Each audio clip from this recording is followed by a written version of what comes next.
Hello, welcome to Mondays with Mary. Today we're going to wrap up our discussion of types of Mary. We have discussed Sarah, Eve, and the Ark of the Covenant as types. Today we want to run through just a few other types in order to give us a better understanding of what to look for in Scripture and highlight a few qualities of the Blessed Mother. Now remember, a type is a foreshadowing of something in the New Testament. It's something, it points to or is a promise of something that is to come. And so the antitype of the New Testament is a fulfillment or a perfection of that which is foreshadowed in the past.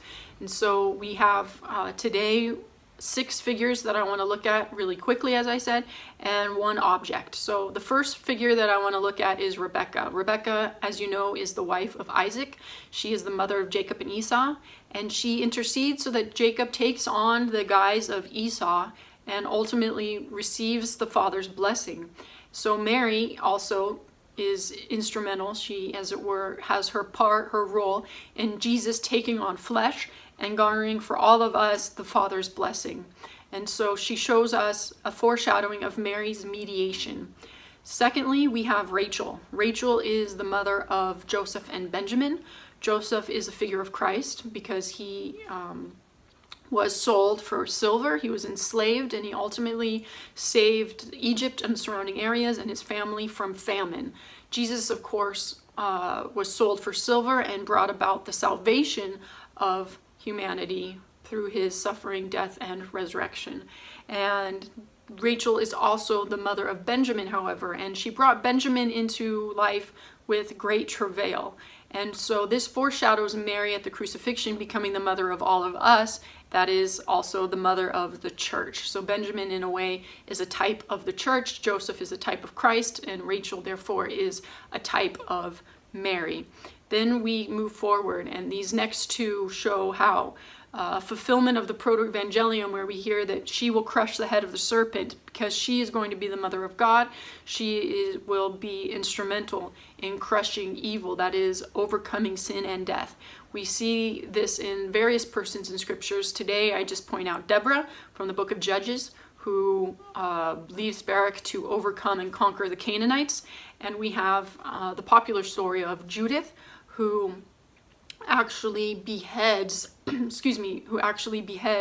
Holofernes. I have a really hard time with that name, Holofernes. And this beheading is particularly demonstrative, foreshadowing the conquering, the crushing of the head of serpent.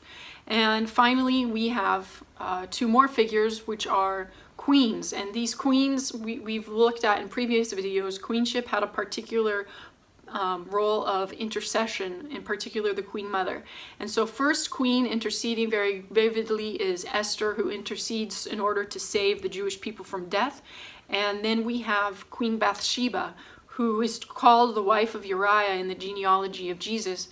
And she, however, becomes the mother of Solomon, King Solomon, and is therefore Queen Mother. And she foreshadows Mary as the Queen Mother in this role. Because as we talked about, Jesus is king and Mary is the mother. Therefore, Mary is the Queen Mother and has all of the rights and privileges, as it were, attached to that title.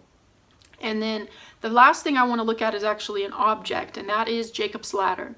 Now, there are various objects, the closed temple doors, the gate of heaven, Tower of Ivory, Daughter of Zion. Daughter of Zion, I suppose, would be a person.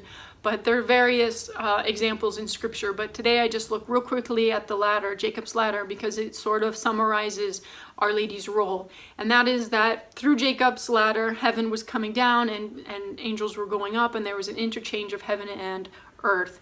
So it is that on the ladder, namely Mary, Jesus, the glory of God, God himself, descended to earth.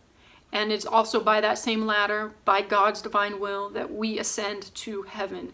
So we go to Jesus through Mary, and Jesus comes to us through Mary. And this is by his divine will, and it brings greater glory to him as he shows to us the beauty that he can bring about in humanity.